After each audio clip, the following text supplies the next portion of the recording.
La luz no sería que no. Se van a dormir. Pero porque Se olvida que no está la ¿Ya está?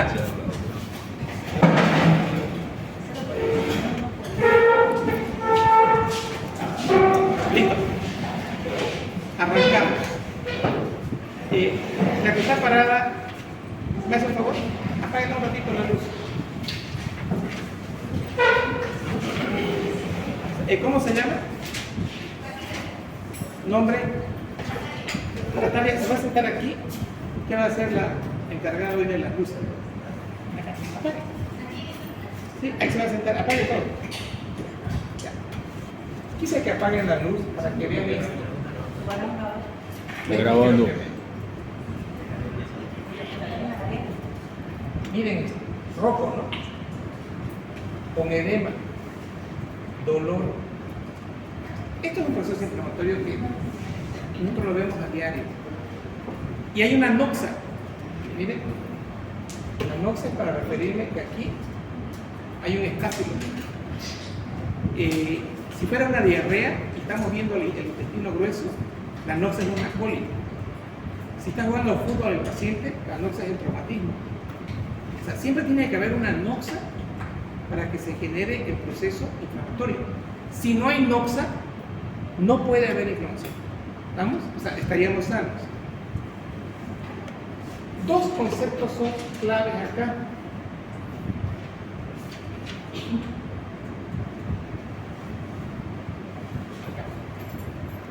Cuando se habla de un proceso inflamatorio, sí o sí tenemos que hablar de vasodilatación y de aumento de permeabilidad. Imposible decir inflamación sin estos dos conceptos. Por favor, siempre vasodilatación y aumento de permeabilidad. Deme luz, por favor. Natalia. ¿Natalia? Ya. Entonces, aquí tengo un resumen bonito que dice.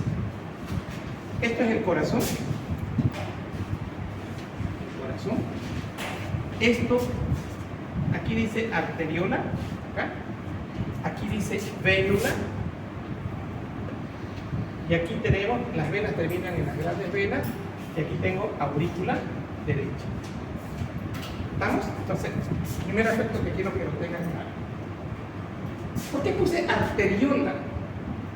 Porque para que haya vasodilatación, tiene que haber vasodilatación, se habla siempre a nivel arteriolar.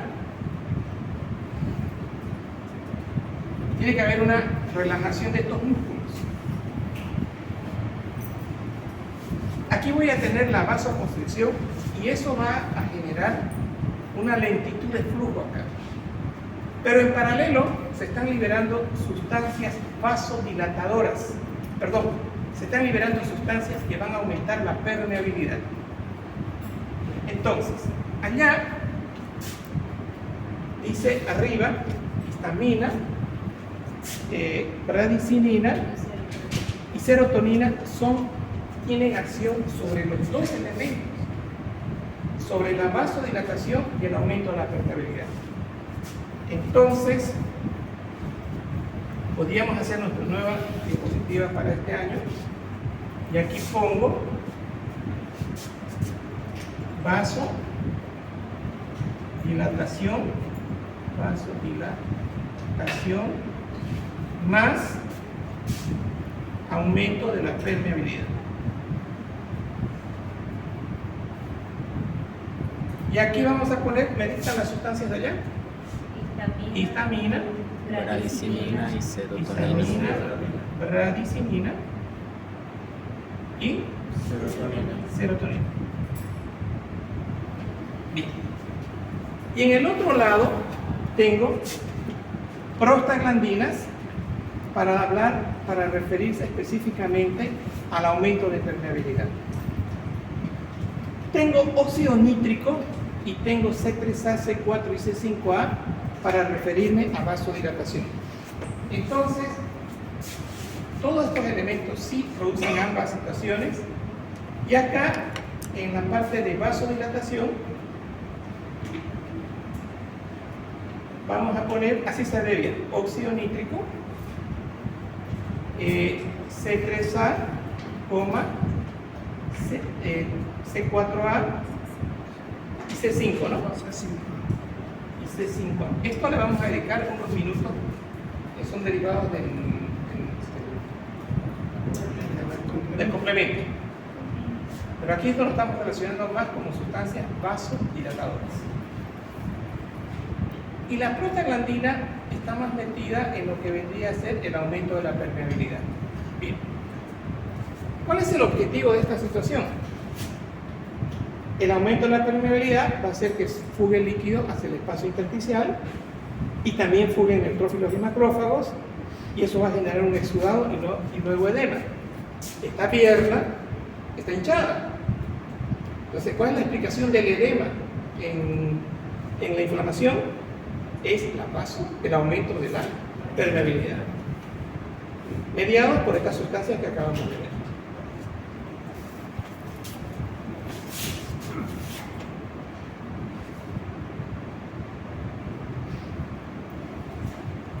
Bien, Thomas Lewis describe la importancia de los mediadores químicos en la respuesta inflamatoria, mencionando que es una reacción compleja en el tejido conjuntivo vascular. Pero ¿cuál es el objetivo de la inflamación? Destruir, atenuar o mantener localizados los genes patógenos. Eso fue lo que vimos en la clase anterior. Vimos cómo había marginación, había rodamiento, y había diapéresis, y luego había fagocitosis. Eso es para destruir y disminuir la cantidad de bacterias. Y para mantenerlos ahí en el punto. ¿Se acuerdan la cantidad de pus que salió? Bueno, ahí no estaba el pus en todo el cuerpo, gracias al proceso inflamatorio, que es mantener localizado, ejemplo, el muslo del paciente, que no estaba en la pierna, pero estaba en el muslo. Si no tuviéramos macrófagos neutrófilos, no tuviéramos la vasodilatación y la vasoconstricción, eso es local, no podríamos nosotros mantener eso en un punto. El apéndice migraría. Entonces, todo este es el objetivo de ¿para qué la inflamación? Para destruir, para atenuar y mantener localizados los agentes patógenos. Sí, hay una serie de reacciones que se desencadenan para formar la parte de inflamación crónica y que el tejido nuevamente vuelva a estar intacto. Y esto va relacionado, dice, atenuar o mantener con este concepto. Inhibir que se extienda la lesión, o sea, que la lesión no se vaya a la pierna, no se vaya al abdomen. Bien.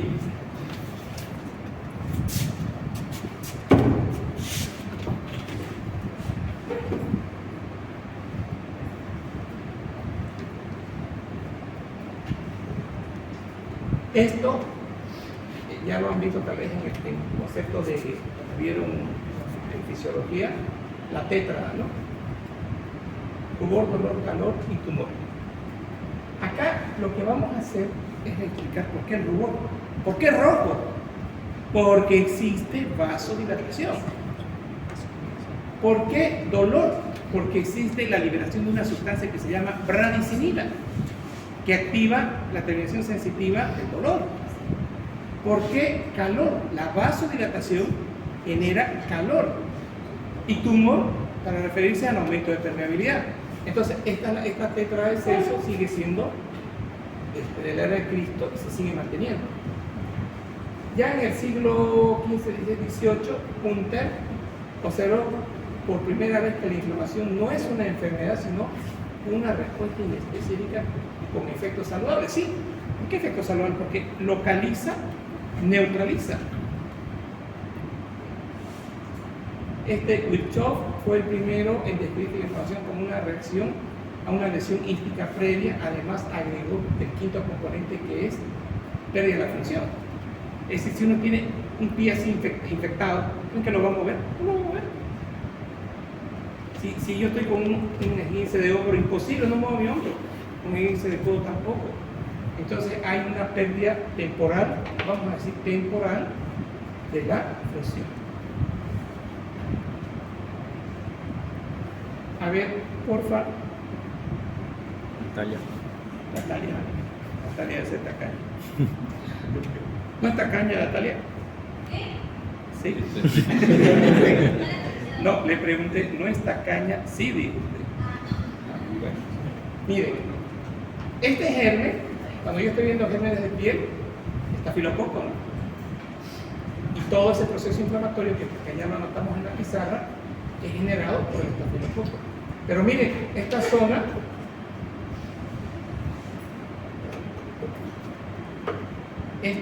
de acá está normal, ¿no?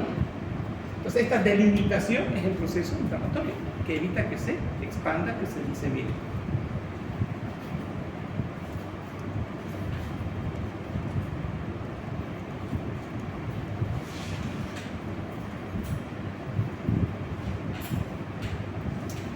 Dice acá, esto significa que el proceso inflamatorio es una unión de todos los sistemas para la defensa del organismo ante una agresión exógena o endógena, que da como respuesta señales de alerta que disparan todos los sistemas. Esto lleva a que al sistema inmunitario se active. Sí, el sistema inmunitario es presencia de linfocitos, presencia de los linfocitos B, de los anticuerpos, los neutrófilos, todo eso es el sistema inmunitario. De eso también vamos a hablar, pero ahora nos vamos a dedicar a estos elementos. Los receptores de membrana de los macrófagos y de los mastocitos reaccionan ante el estímulo liberado por una serie de inflamación, los derivados del ácido araquidónico, prostaglandinas, leucotrienos, convulsanos. Bien. ¿Qué significa la palabra los receptores de membrana de los macrófagos? Si yo les digo llave, puerta, falta chapa, ¿no? O sea, chapa es el receptor. Entonces me está diciendo acá que mi membrana, los macrófagos y los mastocitos tienen unos espacios específicos, delimitados, perfectos, para que puedan anclarse las prostaglandinas, los leucotrienos y los trombosanos. Entonces, cada vez que se unan a los mastocitos unas prostaglandinas, unos C3, C4 y C5A, los mastocitos van a empezar a liberar grandes cantidades de histamina. Cantidades inmensas de histamina. Porque estos elementos, estas prostaglandinas, están diseñadas, y los van en los leucotrienos, para unirse al mastocito gracias a sus respectivos receptores que tienen. Y los macrófagos, cuando se activan sus receptores por estos mismos mediadores, van a empezar a producir más sustancias, sus lisosomas se van a hacer más grandes, la bacteria va a tener, el macrófago va a tener mayor capacidad fagocítica. Pero para ello, ¿cómo entonces la pregunta es cómo entran en contacto estos leucotrienos, estas prostaglandinas, con el macrófago o con los mastocitos? Gracias a la presencia de los receptores.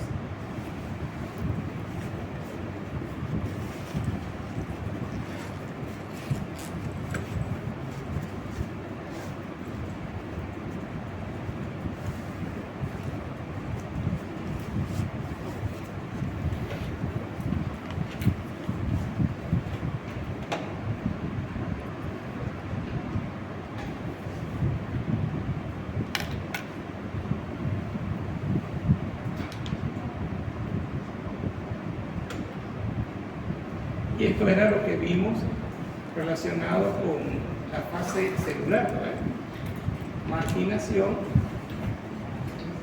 rodamiento y diapédesis, quimiotaxis. Era la fase celular, que ya lo vimos. Y acá.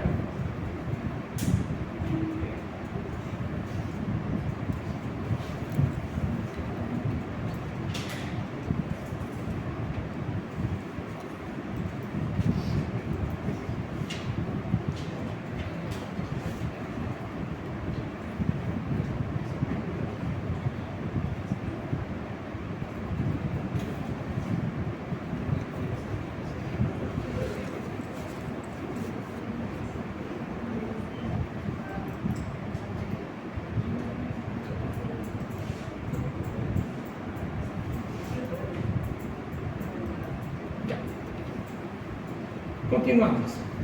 Ya eso lo mencionamos, bacterias, virus, traumáticos, la noxa, que puede causar una inflamación local o sistémica. Al final, proceso inflamatorio. Aquí tengo, ¿cuál es el objetivo de la inflamación aguda? Lo que vimos hace rato, ¿no? Era erradicar, disminuir la presencia del agente agresor, del agente patógeno. ¿Y para qué sirve al final? Después, para reparar el tejido lesionado. En esta diapo, aquí tengo los mediadores y aquí tengo la reacción, el reclutamiento de neutrófilos en la inflamación aguda y crónica. Acá. Aquí tengo esto. ¿Esto qué significa? De que para que haya una buena fagocitosis, para que haya una buena destrucción del agente patógeno, tiene que haber mucho neutrófilo y tiene que haber mucho macrófago.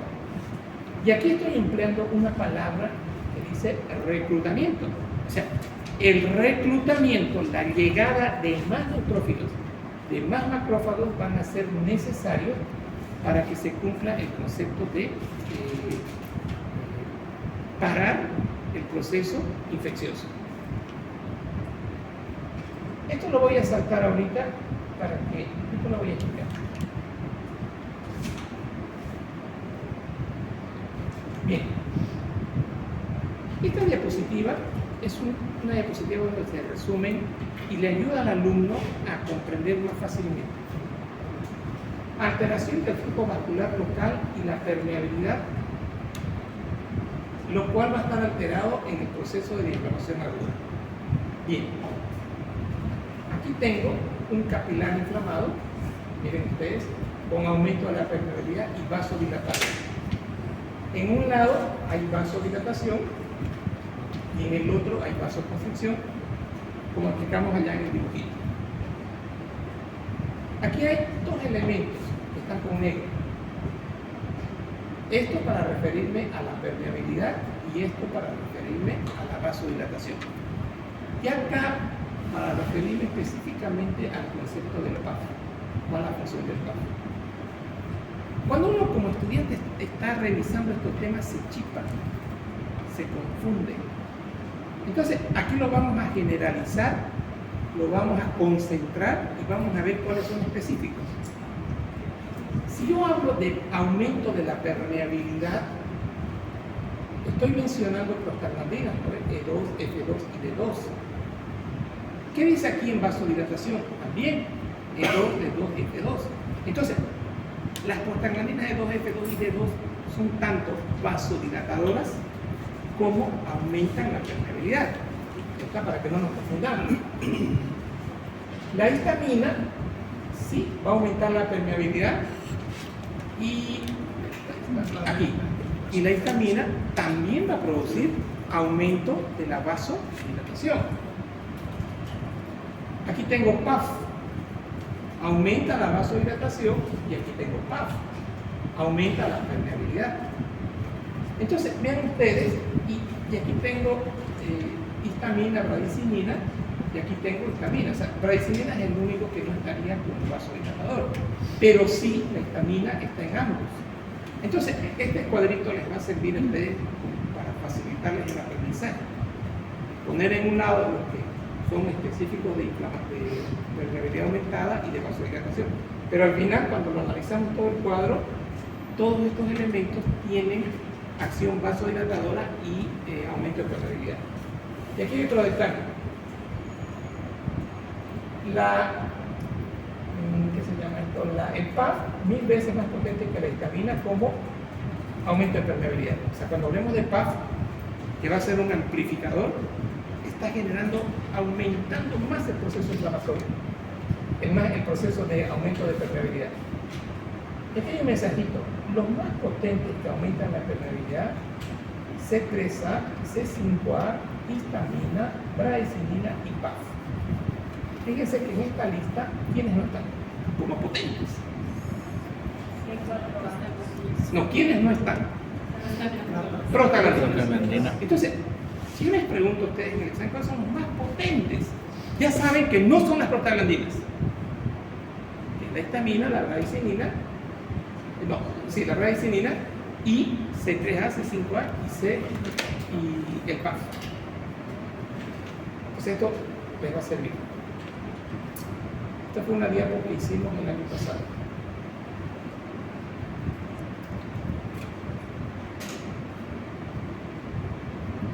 ¿Pregunta? Y ahí se sabe que lo único que no está en la vasodilatación sería la radicinina. Exacto, porque aquí no hay radicinina. Miren, no hay radicinina.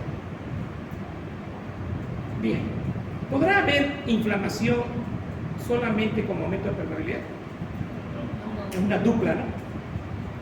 ¿Cuál es la dupla? Vasodilatación y aumento de la permeabilidad. Bien. Ahora, señores, miren esto. C3A, C5A. Hay una enfermedad que se llama lupus. Es una enfermedad autoinmune. ¿Qué hace el médico para evaluar actividad lúpica?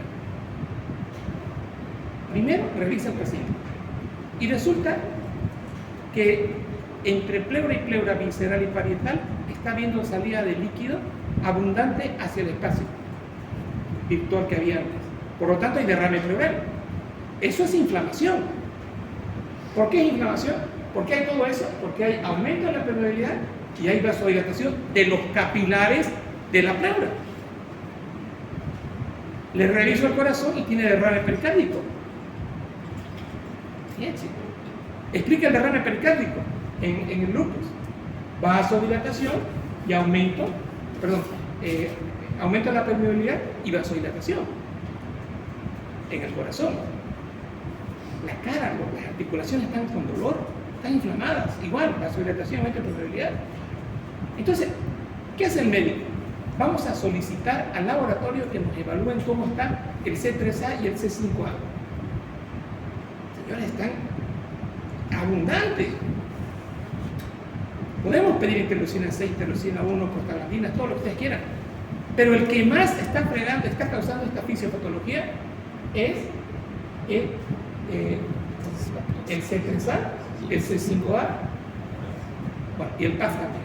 Pero a lo que me voy es para que vean que el lupus es una enfermedad inflamatoria, autoinmune, con un proceso inflamatorio muy grave, mediados por C3A y C5A. Y también obviamente hay histamina y radicinina, ¿no? Pero quiero centrarme en el concepto C3A y C5A.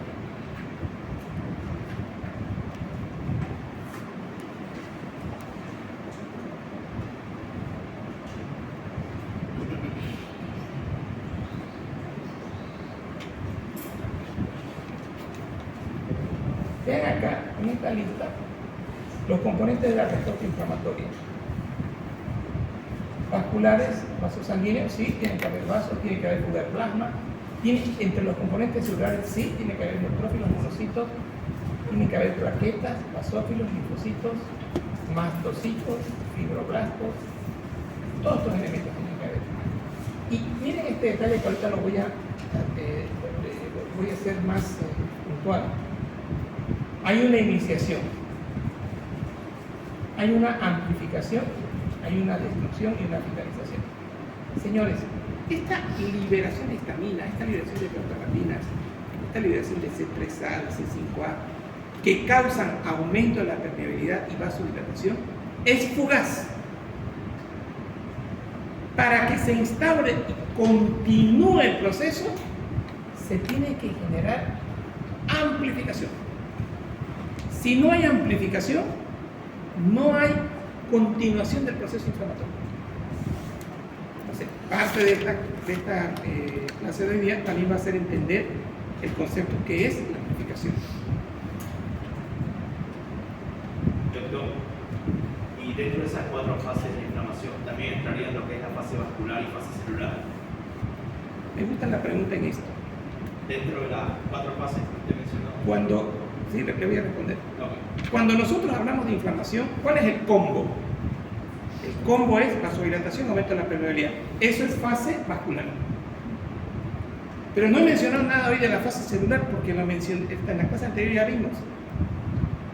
Inflamación también es decir, aumento, marginación, rodamiento, diapéresis, quimiotaxis, fagocitosis. Entonces, si yo estoy diciendo inflamación, estoy hablando de todo este combo. Solo que ahora por una acción didáctica lo hemos separado para explicar.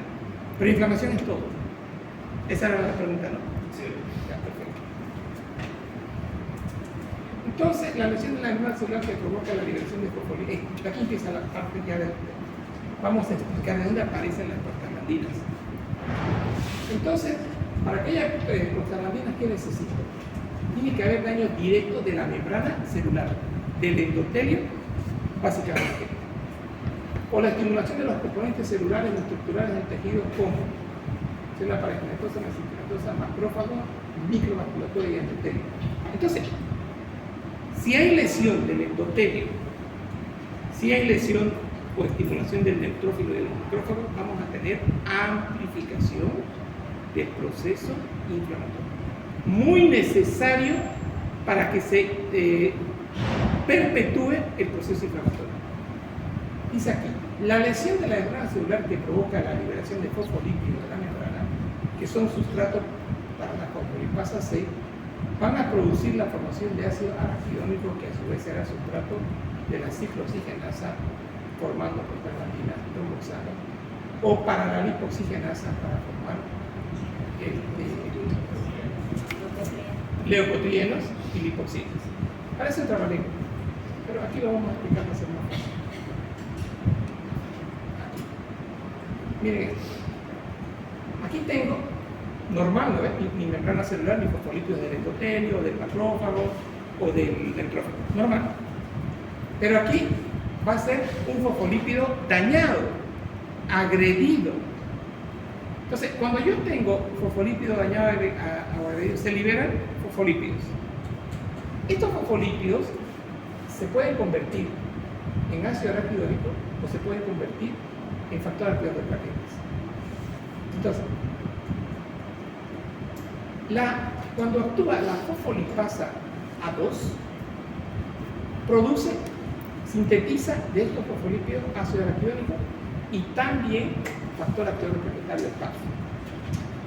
Este ácido araquidónico es el que va a dar origen a las prostaglandinas y a los leucotrienos. Y el PAF va a actuar directamente sobre lo que es el mastocito, no cambia. Seguimos acá. Acá.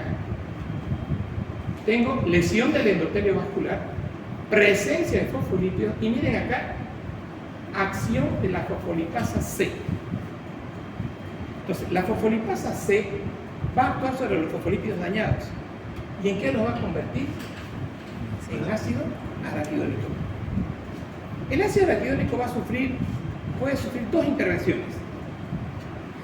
Si estoy hablando de asma, que es un proceso inflamatorio, si estoy hablando de asma, voy a tener cantidades grandes de lipoxigenasa que van a ser las encargadas del moco del asma, del proceso inflamatorio en el asma. Entonces, aquí tengo leucotrienos y lipoxinas.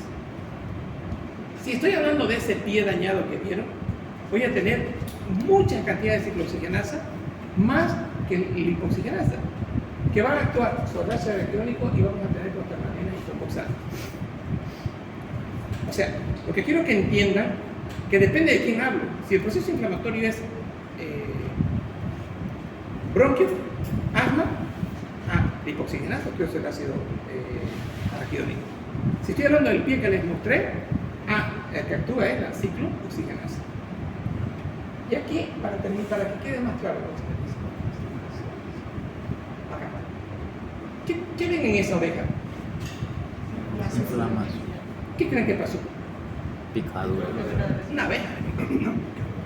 Una abeja en la plaza. A los 30 minutos estaba esa oreja hinchada. Vasodilatación, aumento de la pulmonaridad, está roja, ¿no? Estaba con edema, estaba con dolor, tenía rubor, caliente. Miren esa oreja. Y no fue el aro, ¿no? No fue el aro, porque hay también alergia por el aro. Y miren esto. ¿Qué tiene que ir así? No. Está un edema labial tremendo. Miren el párpado. Párpado derecho, párpado izquierdo. Señores, eso es inflamación. Es alergia. Es como el asma. Pregunto, ¿hay más leucotrienos o hay más prostaglandinas? Leucotrienos. Más leucotrienos, sí. Fíjense, entonces, en alergias, como son asma, ella comió no sé qué cosas con grasa. Y tuvo eso. La chica fue picada por la abeja. Entonces, eso es alergia. Más ácido araquidónico va a tener más la acción se llama esto la lipoxigenasa. Y va a dar leucotrienos. Y los leucotrienos van a ser los responsables de esto. Bien. Creo que tengo un ejemplo más. Miren, este chico nunca supe a qué era su alergia. Nunca. Decía preguntas, tenía alergia a todo. No supe, no supe. Y de repente aparecía así. Entonces, el ácido araquidónico, el fosfolípido se daña, actúa el ácido, se convierte en presencia de ácido araquidónico por la fosfolipasa C, y ahora actúan las lipoxigenasas produciendo aumento de permeabilidad, sintetizando leucotrienos, y los leucotrienos producen aumento de la permeabilidad y vasodilatación. Entonces, ¿les quedó claro, no?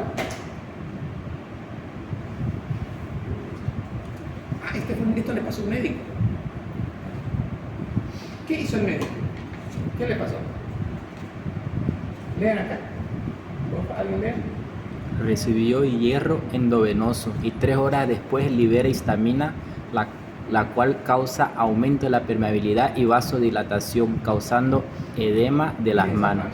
No podía flexionar los dedos. Sigan.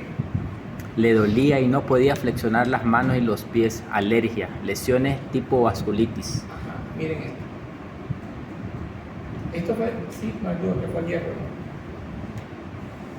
¿no? Otra vez, con eso queda claro. Los fosfolípidos se encuentran en las membranas celulares y liberan fosfolipasa 2 y producen ácido araquidónico. Bien. Y esto es lo que les va a llegar ahora al telegrama. A ver, tengo acá, ¿qué dice acá? Fosfolípido de la membrana celular. Y aquí tengo esteroides inhiben. Esto es cuando damos corticoides. El día miércoles anterior, 4 de la mañana. Doctor, estoy en problemas, me dice el médico de provincia. Digo, de posta. ¿Qué le pasó? Le coloqué un dioxador al paciente y está con la garganta cerrada. Alergia, ¿no? Ya. ¿Qué le hice? Le pasé corticoides. Bien. Dele volumen, dele agüita, o sea, el suelo fisiológico, volumen. Está bien en la hidrocortisona, pero agregue un Signaler, que es un antihistamínico, para que no se libere más histamina. Él estaba muy asustado porque así estaba cerrado. Estaba cerrado, no los envía. En esos 15 minutos con lo que él hizo, el paciente mejoró. ¿Pero qué es lo que yo le agregué? Algo contrario a la vasodilatación y aumento de permeabilidad. Le agregué adrenalina, que es vasoconstrictiva. Listo. Con lo que mi colega hizo en posta, más lo que hice, la paciente 2 horas después estaba bien. No hubo necesidad de intubarlo ni nada de eso. ¿Ya? Entonces, aquí tengo ácido araquidónico, actúa la fosfolipasa C sobre las membranas celulares, sintetizan ácido araquidónico, tengo las dos vías, ¿no ven? Ya, hemos hablado mucho de la vía de la lipoxigenasa. Y miren ustedes, cuando la lipoxigenasa actúa sobre esto, se convierte en leucotrienos, leucotrienos C, leucotrienos D, leucotrienos E. ¿Qué dice acá? Quimiotaxia. ¿Ya? ¿De qué? Antagonista de receptores de leucotrienos inhiben. No, estos son el tratamiento. Aquí dice quimiotaxia. Esto tiene que ser eosinófilos. No, eosinófilos. Eosinófilo es alergia. Esto tiene que ser eosinófilo. Aquí tengo, miren, broncoespasmo en pulmón, aumento de la permeabilidad vascular y ¿qué dice ahí? Aumenta la permeabilidad. Y aquí que tengo lipoxinas, inhibición de la inflamación. Esto sería una antiinflamatoria. Vamos ahora del lado, esto es lo que pasó en el pie del paciente, estaba con infección por el estafilococo, o el paciente que vimos la semana anterior que tenía pus en la pierna, en el muslo. Entonces, la ciclooxigenasa actúa sobre el ácido araquidónico. Bien, cuando esta ciclooxigenasa actúa sobre el ácido araquidónico, se producen prostaglandinas. Y aquí tengo una, la I2, causa vasodilatación y inhibe la agregación plaquetaria. Se produce, fíjese que el tromboxano A2 no dice prostaglandina, pero el tromboxano A2 es una prostaglandina. Miren, el tromboxano A2 causa vasoconstricción y favorece la agregación plaquetaria. Miren, esto inhibe y esto favorece. La D y la E, vasodilatación aumentada y aumento de la permeabilidad. Miren. Entonces, esto que están viendo acá, lo tengo aquí en resumen. Son vasodilatadoras, vasoconstrictoras, aumento de la permeabilidad, kinetaxis y agresión del trombocitos. Miren acá. Vasodilatación, prostaglandina I, prostaciclina, prostaglandina I, la E y la D. Vasoconstricción, básicamente el tromboxano A2. Por favor, el tromboxano A2 no es vasodilatador, es vasoconstrictor. Con algunos leucotrienos como son el 4 y el E4, y el C, el D y el E4. Aumento de la permeabilidad, los leucotrienos. Esto se ve mucho en el proceso de alergia, como el que de esa señora de la semana anterior. Bajo flujo capilar en la sepsis causa hipoxia y consecuentemente liberación y activación de endorfina, tromboxano y se produce vasoconstricción y el organismo produce vasodilatación. Antes de mirar esta diapositiva, vamos a hacer aquí un alto. Acá.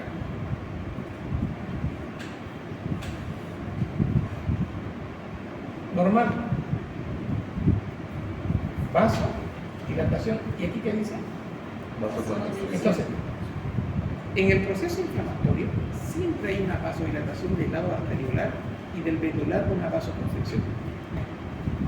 Esta situación va a aumentar la presión tisular acá y va a favorecer que si yo aumento la presión hidrostática tisular, que normalmente es 17.3, empiece a haber fugas de líquido hacia el espacio intersticial. Esto va a aumentar el edema. Entonces, ahora ya van dos explicaciones del edema. La primera, aumento de permeabilidad, y la segunda, aumento de la presión hidrostática capilar. ¿Y cuál es la causa del aumento de la presión hidrostática capilar? Vasodilatación y vasoconstricción.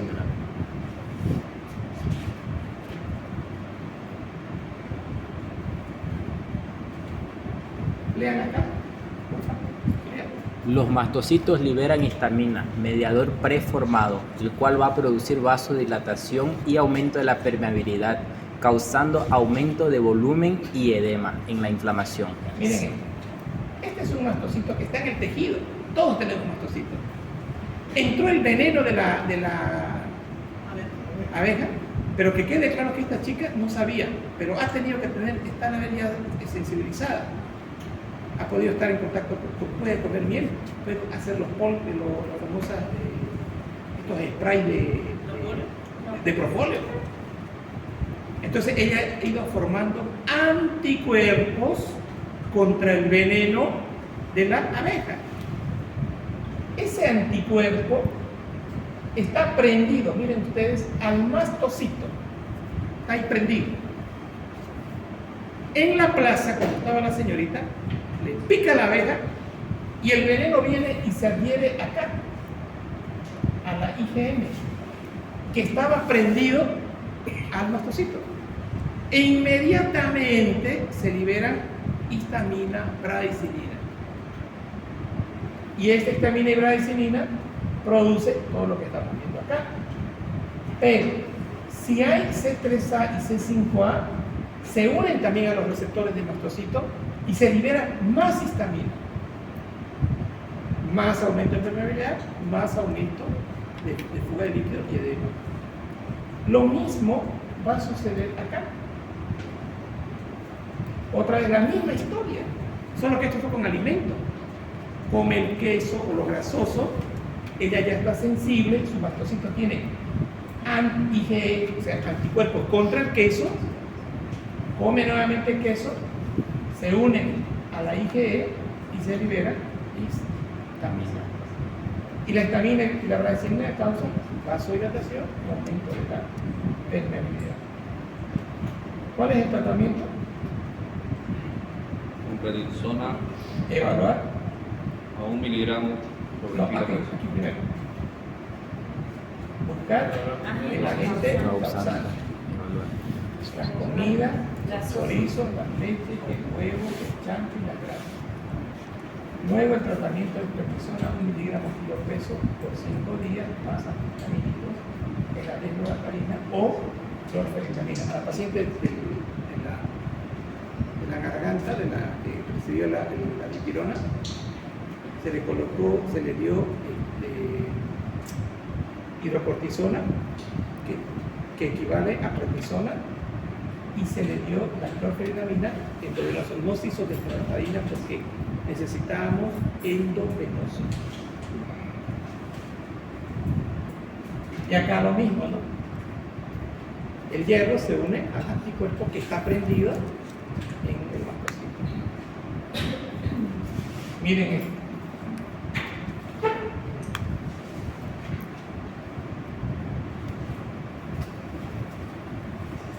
Doctor, Un segundito, solo tengo un segundito.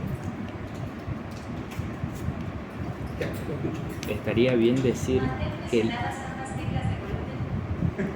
¿Perdón?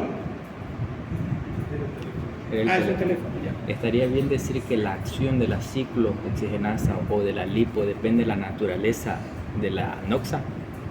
Sí, la pregunta, lo que él me dice, ¿cuándo se liberan ciclo y cuándo se liberan lipo? Depende de la noxa. Si es asma, leucotrienos. Lipo. Si es estafilococo, prostaglandinas. Entonces siempre actuaría solamente una de las enzimas, doctor. Una más. En la balanza están las dos, pero más leucotrienos en alergia, más prostaglandinas en cuadros infecciosos. Más. O sea, no estoy diciendo que no hay el otro, estoy hablando de que hay mayor presencia De una enzima. de leucotrienos de acuerdo a la noxa de la estafilococo. A ver, ¿qué hemos aprendido en COVID? En COVID aprendí que interleucina 6 aumenta permeabilidad en COVID, pero no sucede lo mismo que en el virus de dengue. Son bajas las concentraciones de interleucina 6 en dengue. Entonces depende de lo que usted dijo, de la noxa. La semana anterior, no se olvide la pregunta, anótala. La semana anterior me llama una enfermera y dice, estoy desesperado por mi hijo, 39 grados de temperatura, sé que es dengue. Cuando revisemos fiebre, vamos a ver que la prostaglandina E2 produce fiebre. Eso lo vamos a ver en fiebre. Y acá en la línea, ahí se ve que si yo le doy aspirina, bloqueo la ciclooxigenasa o le doy paracetamol, y por este motivo no tengo prostaglandinas. Ahí se entiende eso. Y me dice, le doy paracetamol en cada 4 horas y no baja la fiebre. Entonces le dije, démosle prednisona. Bloqueemos la otra vía, los leucotrienos. Bloqueemos tal vez una cosa que no sabemos todavía, que por otra vía se puede sintetizar prostaglandina 2. Le dimos prednisona, una tabletita de 20, a las 2 horas la temperatura 38, a las 3 horas 37,5, al día siguiente 37,5 y se acaba la fiebre. O sea, porque la fiebre puede convulsionar los pacientes con fiebre, pero no es que yo lo tuve toda la semana con prednisona, no. Fue una emergencia en el concepto inflamatorio, en el concepto de bloqueo. Lo que yo bloqueé fue la lipoxigenasa. Y con aspirina o con paracetamol bloqueo la ciclooxigenasa. Pregunta. por ejemplo, si hay un mayor número de eosinófilos, ¿no ve? Que está asociado con lo que es alergia. Entonces, podrías decir que la presencia de eosinófilos va a estimular lo que son las lipoxigenasas, o liberar más lipoxigenasas. Van a liberar más lipoxigenasas, sí. Y ahí se va por el camino de centro del cuerpo. Exacto, exacto. O sea, los pacientes con alergias tienen más eosinófilos y tienen más mastocitos. Y los mastocitos no están, están llenos de IgE, llenos de IgE. ¿Por qué estos pacientes tienen lo que se llama sensibilización? A ver, a mi hijo se le ocurre, traen a mi casa tamales de pailón. Yo comí tamales de pailón, buenísimo, con alta grasita, rico. Mi hijo a la hora estaba lleno de alergia, estaba como urticaria. ¿Qué pasó? Él ha ido sensibilizando los chorizos, las grasas, y ha empezado a tener más cantidad de IgE. Come la grasa, se une al mastocito, no, se une al anticuerpo que está en el mastocito y se libera histamina. Los eosinófilos también se activan. Entonces, eso es, digamos, alergia, ¿no? Pero también que quede claro, mastocitos, plaquetas, también están en los procesos infecciosos donde se van a liberar histamina y penicilina. Miren, esta es una diapo donde, antes de leerla, quiero que vean esto. ¿Me ayuda con la lectura? Prostaglandinas y factor IPAF formadas a partir de la membrana celular lesionada serán las iniciadoras del proceso inflamatorio, causando vasodilatación de las arteriolas precapilares y vasoconstricción de las... Hasta ahí no hay novedad, ¿no? Ya lo explicamos. Sigue. Y vasoconstricción de las vénulas postcapilares. Estas dos acciones conjuntas e inmediatas en milésimas de segundo producen una disminución del flujo laminar capilar. Punto. Este es el flujo laminar capilar. Ahora lo hacen lento el flujo. Lo hacen tan lento que genera turbulencia. Esta turbulencia genera aumento de la presión hidrostática y es la primera o la segunda causa de mayor edema. Vimos en la anterior diapo que la vasodilatación y la vasoconstricción aumentan la presión hidrostática. Ahora viene la segunda explicación. La turbulencia aumenta la presión hidrostática. ¿Quién hace eso? ¿Quién genera turbulencia? Prostaglandinas. La prostaglandina y PAF. PAF.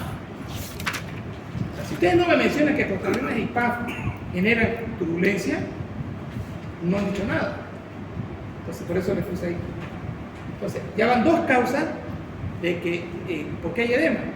Por la turbulencia causada por PAF y prostaglandinas y la vasodilatación y la vasoconstricción.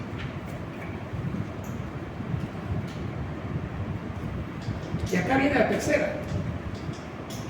Este aumento de la permeabilidad genera, sí, genera salida de plasma, ¿no ven? Ya lo mencionamos eso. Sale el plasma por aumento de la permeabilidad. Aquí no tiene nada que ver presión hidrostática, no tiene que ver nada turbulencia, nada. Es aumento de la permeabilidad. Pero este aumento de la permeabilidad hace que salgan más proteínas.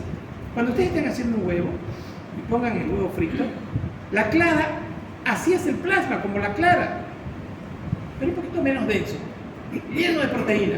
Entonces, si yo estoy diciendo que de aquí hay fuga de plasma, ya ustedes imagínense en este momento de que el intersticio está llenito de proteínas. Por lo tanto, ha aumentado su presión oncótica intersticial. Al aumentar la presión oncótica intersticial, arrastran más proteínas hacia el intersticio, más líquido del intersticio, más edema. Entonces, les he dado las tres causas de edema en el cuadro infeccioso. Aquí que tengo. Miren, el PAF, una vez que ya el PAF se sintetiza, ¿qué hace el PAF? Activa las plaquetas de los capilares congestionados y miren que libera serotonina, histamina, que es un potente vasodilatador y potente aumento de la permeabilidad el cual genera fuga de líquido hacia el espacio intersticial. ¿Qué hace el tromboxano 2? Vasoconstricción. Por favor, vasoconstrictor. Si yo les pongo que el tromboxano 2 es vasoconstrictor, por favor, eso es 100, 200, 300 veces falso. El tromboxano 2 es vasoconstrictor.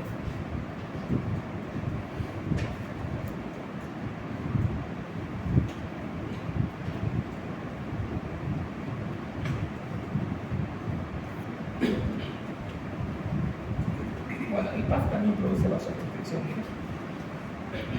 Y aumenta la presión capilar y presenta presión. Pero más PAF lo relacionemos con esto. Esto no más filete. ¿Ya? ¿Cuánto nos faltan para la clase? ¿Qué hora? No sé, 10 y Media hora 40. más. ¿Ya se acabó? Todavía, media hora más. ¿Media hora más? Es hasta las 11, ¿no? ¿A qué hora la clase? No sé. 10:45. 10:45. ¿Y son? 10 y 15. A 10:15. A media hora. Ya. Eso es mucho. 10:45. No sé. Tampoco es mucho.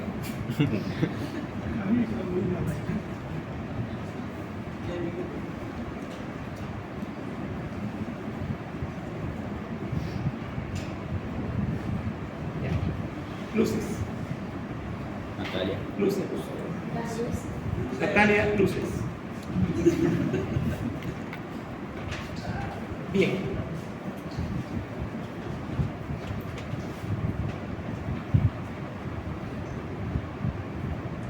Cada uno lea esto y me dice el resumen. Lea. Cada uno.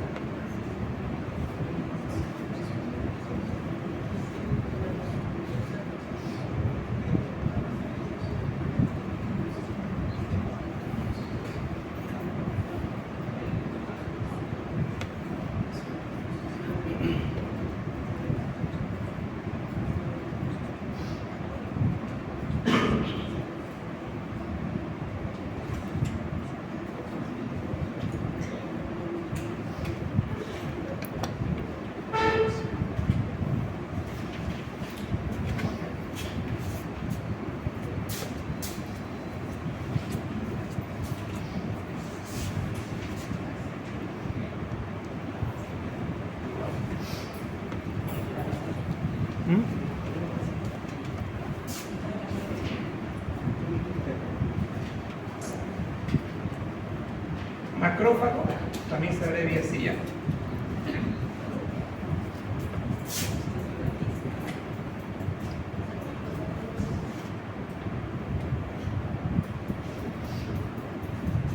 Ya, vamos a hacer, esto es clave porque permanentemente se va a nombrar. Este es un macrófago. Cuando se activa el macrófago, ¿qué se libera? Interleucina 1. ¿Cuál? 1. Bien. 6. Ahí eso. Otro. Factor de necrosis alfa. ¿Qué más? Quimiosinas. Quimiosinas. Quimio. ¿Qué más? Luego de la quimiosina sale la quimiotáctica, o sea, la proteína. Proteína quimiotáctica monocito 1. Sí, sí, sí. Que, proteína quimiotáctica es quimiosina. ¿Qué son estos? Todos estos elementos son amplificadores ¿de qué? La respuesta inflamatoria. De la respuesta inflamatoria.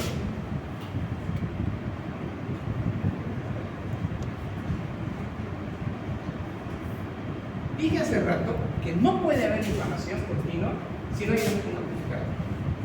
Sí o sí se necesita la presencia de amplificadores. Sí o sí. Bien, en la época de COVID, señores, aprendimos que esto era deleterio. Esto ya sabíamos que la interleucina 1. Los pacientes que se iban a morir tenían interleucina 6 elevadísima. Elevadísima. Valor normal 6, 70, 110, 120 recordamos. Temblábamos nosotros ahí porque sabíamos que la cosa no estaba bien. ¿Qué teníamos que hacer? Reducir interleucina 6. ¿Cómo lo hacíamos? Dando antivirales y dando corticoides. Porque sé que la palabra clave ahí era amplificación. Entonces, si yo quiero reducir inflamación, tengo que reducir la amplificación. Hace muchos años atrás, leí por ahí en un libro que el ibuprofeno bloquea interleucina 1. Bien. Entonces, en inflamación hay que dar interleucina 1, hay que dar ibuprofeno. Porque bloquea interleucina 1. Ahora, cuando recibimos pacientes con distrés respiratorio pulmonar, asumimos de que está la interleucina 6 elevada y le damos corticoides, que antes era un delito dar corticoides. Pero ahora sabíamos hace muchos años que era un amplificador, pero no sabíamos que en los procesos virales o con lesiones de sepsis pulmonar había mucha interleucina. Entonces, por eso es importante, pero las palabras claves son amplificadores. ¿Factor de necrosis tumoral? Sí, ya eso es muy conocido. Todos estos de acá producen vasodilatación y aumento de la presión arterial. ¿Cierto? Vasodilatación y aumento de permeabilidad. Listo. Bien, ahora, ¿qué necesitamos para que haya la liberación de estos amplificadores? Según la lectura.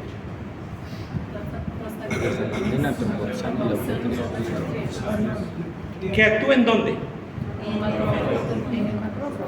Correcto. Señores, voy a hacerle aquí a este macrófago unos espacios para decir receptores.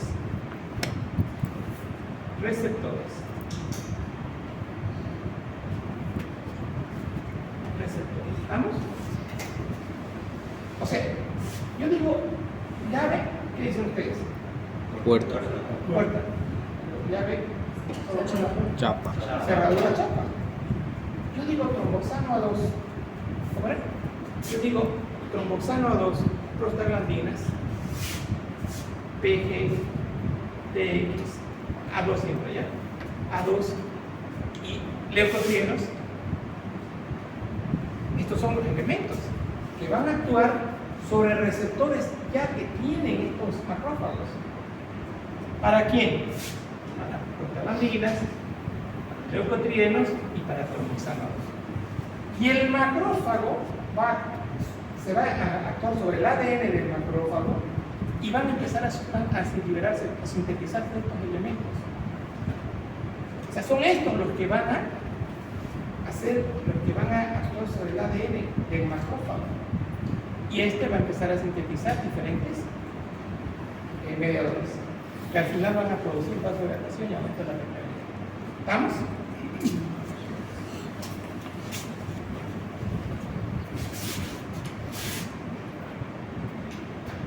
Esto es lo mismo, ya vieron. A ver, ¿qué tenemos aquí de nuevo? Sí, el PAF es un factor actor de plaqueta, inflamación, luego amplificación. Allá. Si estamos hablando de amplificadores, tenemos todos estos elementos, ¿verdad? Voy a hacer una raya acá para complementar mi mapa conceptual con mi esquema. Vamos a poner aquí una línea. Voy a poner PAF. El PAF es un amplificador. ¿Por qué? Porque el PAF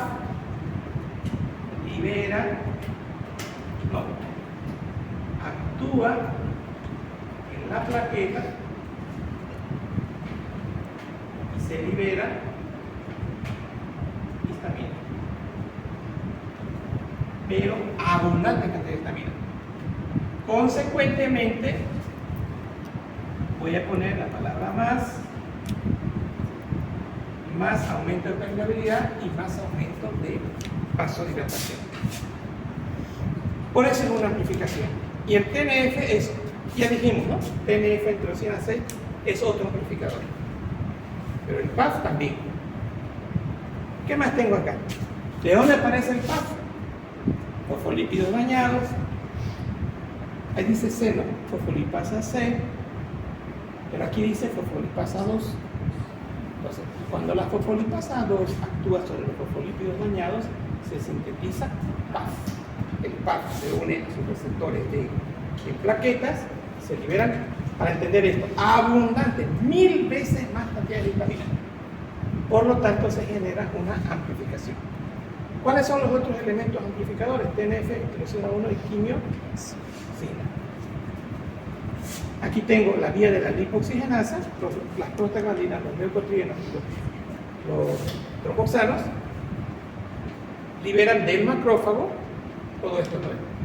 Que es el dibujito de acá. Entonces, se está produciendo amplificación.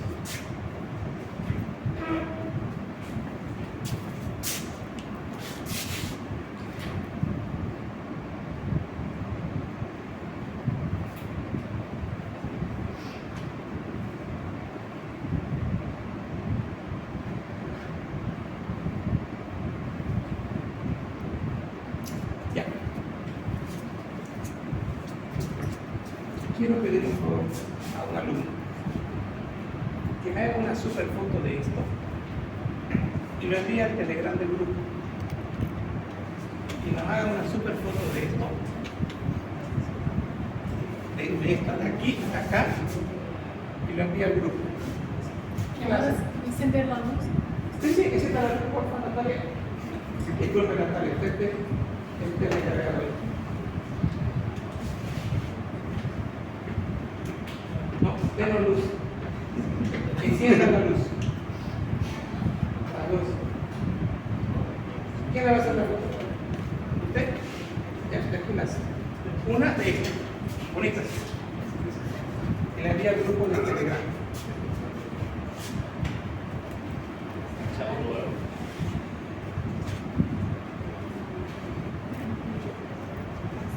Si le apaga la luz de nuevo para que le salga bien, porque ya No, no va a salir bien. Y aquí haga la horizontal.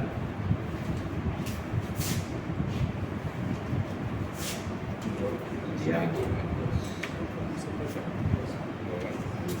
Eso le vamos a hacer. Eso le vamos a hacer. Por eso.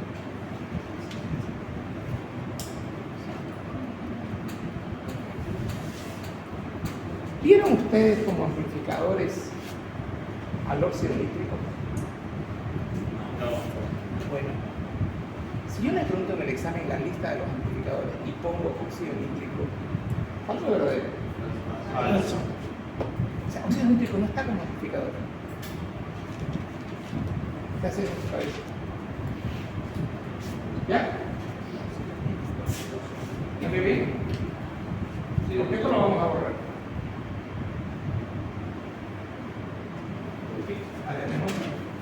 ¿Ya lo veo?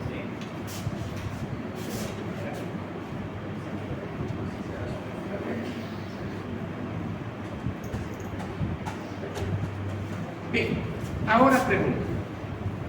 ¿Quién es más o menos bueno en PowerPoint? Ya. ¿Sí?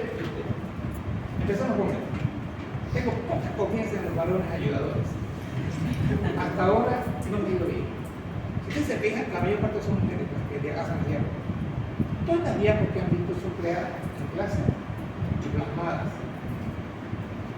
Va a hacerle un copy exactamente igual. Diapo 1 y diapo 2. ¿Qué día hoy? Lunes, ¿no? Sí, lunes ahora. Sí. Hasta el miércoles. Luego le voy a dar usted.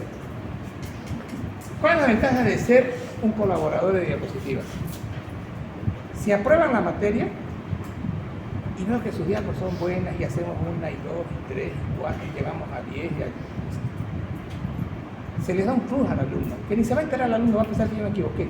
Por decir tiene 60, de repente va a tener 65, no me equivoqué. Es mi regalo por su trabajo que no tiene nada que ver con calificación. ¿Estamos? Ya, usted y usted la profesora. Y ahí vamos a ir seleccionando. O sea, el grupo es chiquito la cosa. Así que, ya está.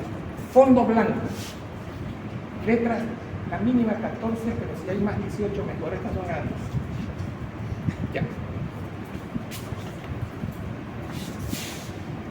¿Y por qué el B hace esto y no el A?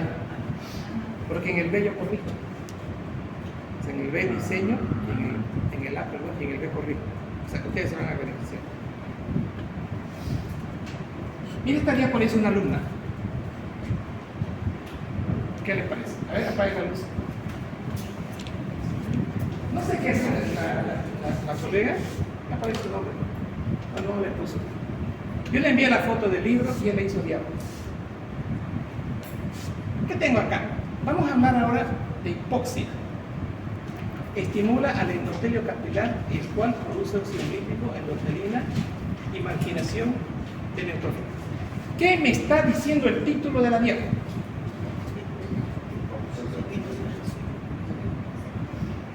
La hipoxia estimula el endotelio y el endotelio produce óxido nítrico, endotelina y favorece la migración. Ya está. Fíjense que los títulos que yo pongo me resumen el 50% del tema. ¿Cómo hace Aguilar su examen? Agarra su diapo, voy a preguntar esta diapo que ya la pasé en clases, y me pasa mi diapo, voy a hacer. Pero aquí hay 100 cosas. Hipoperfusión causa hipoxia. ¿Sí? Si yo tengo vasodilatación y vasoconstricción y hay flujo turbulento, la oxigenación va a ser mala. La llegada de sangre al tejido va a ser malo. Por eso digo la palabra hipoperfusión. Es consecuencia de flujo turbulento. Tengo mis tejidos muy mal, con menos cantidad de sangre.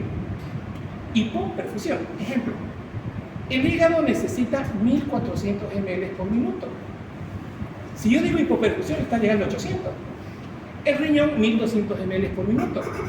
Si yo digo hipoperfusión, está llegando a 600, 400. Por esta situación de inflamación. Y nosotros lo vemos en el hospital. El paciente llega con enzimas hepáticas un poquito elevadas, sigue el estado de sepsis, sigue la inflamación no controlada y va viendo hipoperfusión del riñón y del hígado sobre todo.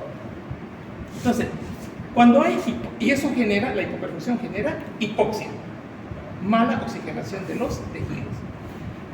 Aquí hay edema, ¿no? ¿Se acuerdan? La salida de oxígeno acá va a ser mala.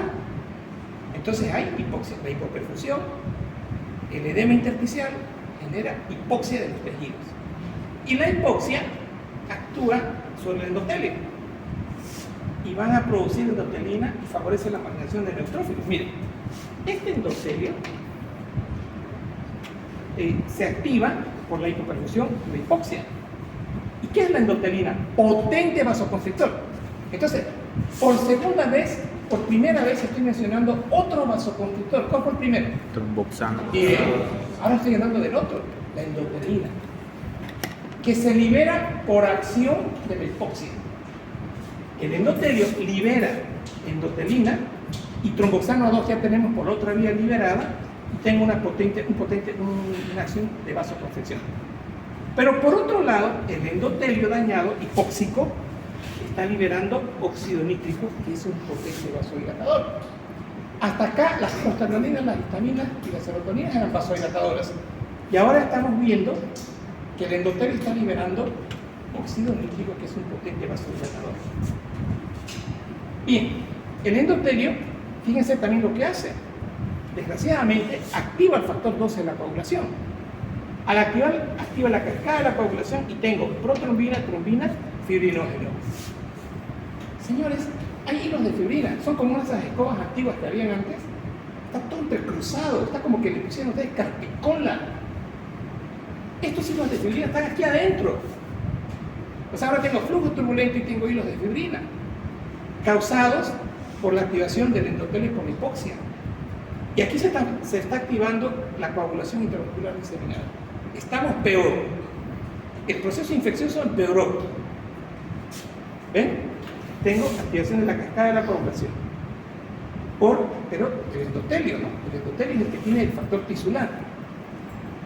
¿Qué más tengo?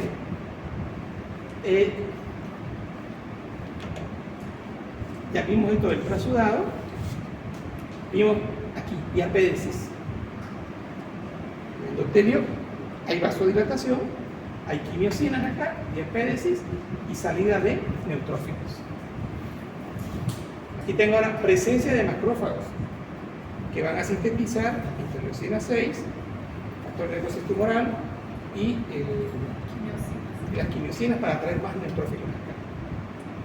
Entonces, todo esto está sucediendo en el proceso inflamatorio, pero esta parte de esta diapositiva era para que entiendan que el endotelio dañado por hipoxia libera endotelina, que es un vasoconstrictor, y libera también óxido nítrico.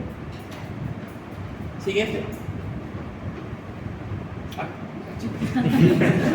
Bien fantasma. Ya estoy viendo fantasmas. A ver.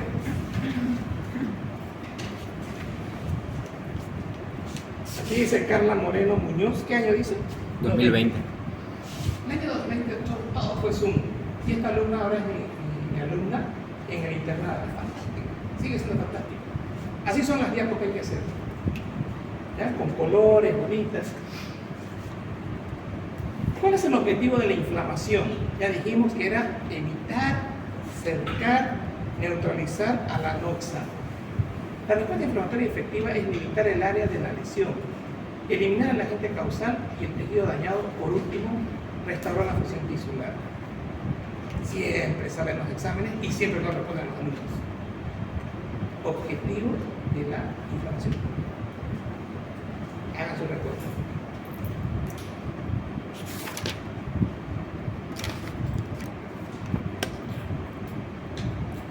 Y con esta pantallita se puede hacer dibujo. A ver, únanse. Están los dos ahí metidos. Si tiene cortejo y es celoso, lo siento. Porque hay cortejos que son celosos, Dios. No dejan ni mirar al docente, la pizarra. O sea, si hay aquí celoso, haga tratamiento. Si es una celosa, haga tratamiento. Es destructivo. Es destructivo. ¿Ya está? Ya está, ya, el objetivo de la inflamación, ya está, perfecto. Este paciente, miren, ¿qué pasó? ¿Qué sucede cuando no se logra detener o eliminar el agente causal? O sea, la inflamación no logró su objetivo. ¿Cómo empezamos? ¿Qué dice acá? Número 1. Este paciente era ese del pie, digamos. Celulitis por estreptococo staphylococcus. Ahí vieron, ¿no? Que era edema, rojo, necrosis, feo. No logramos, ¿qué dice ya? Limitar. No se logró limitar el área de la lesión. No cumplió su fin, la inflamación. Cuando yo les dije, hablé mal de la activación de la coagulación, pero también no es tan correcto eso. Se activa el proceso de la coagulación para limitar el proceso. Entonces, cuando eso no hay, pasamos paso número 2. ¿Qué dice acá? Pasan los estreptos al torrente sanguíneo. Y miren dónde llegan. Y, riñón. Esta señora tiene que ser diabética. Esta señora es diabética, o toma metotrexate, o toma prednisona, está inmunodeprimida, o tiene HIV. Pero para que no cumpla su función el proceso de delimitación de la inflamación, hay que tener un elemento de inmunosupresión, diabetes, alcoholismo, insuficiencia renal crónica. No, sí, otras, lo que llaman ahora otra patología adicional. ¿Listo? Que bajan las defensas. No hay buenos neutrófilos. En la diabetes los neutrófilos no llegan a la diabetes. Entonces, está pasando esto. El proceso inflamatorio no está cumpliendo su función. Paso número 2, pasan al torrente sanguíneo. ¿Y dónde van? El riñón. Al riñón. Podía haber puesto hígado también. Y aquí está el absceso. Ahora,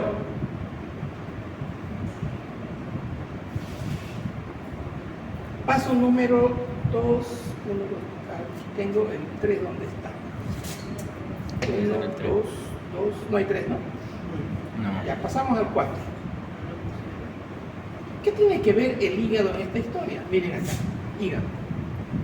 Resulta que interleucina 6, resulta que factores de necrosis tumoral llegan al hígado y estimulan a las células hepáticas.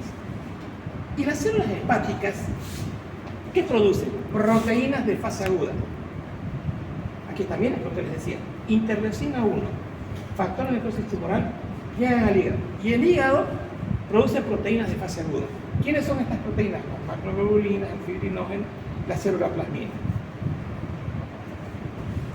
Esta interleucina 1, aparte de estimular al hígado, aparte de interleucina 1 y el factor de necrosis que van a producir fiebre, miren dónde están actuando. Médula ósea.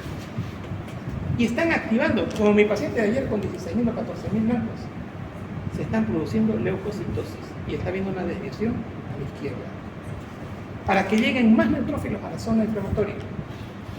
Y las proteínas de fase aguda, la que nosotros podemos detectar actualmente es proteína C reactiva. Pedimos al laboratorio proteína C reactiva y estas están, su valor normal es 6.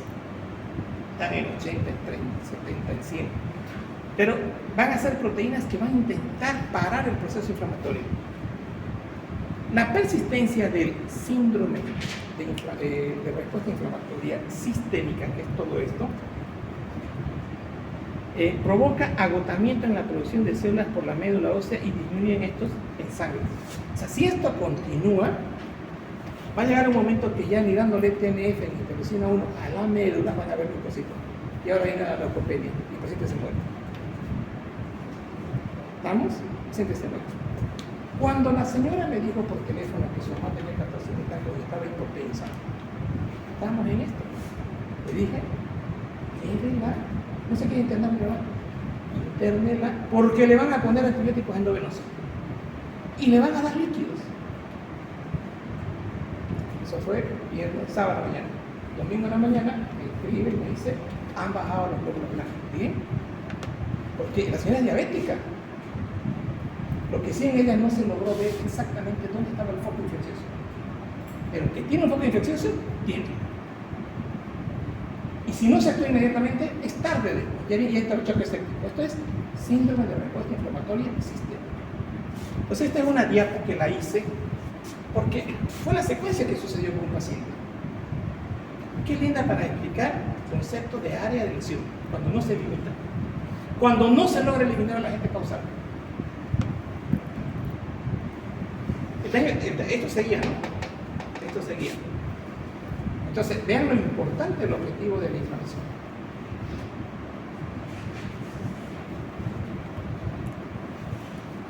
¿Qué horas son? 42. Pasó en un abrir y cerrar los ojos. Señores, un día lo voy a ver ustedes en su graduación. Eso es mañana. Mañana van a estar graduándose. Tengan la seguridad. Otros pasado mañana. Otros semana, no sé. Un día de mañana. La luz, por favor. Bien.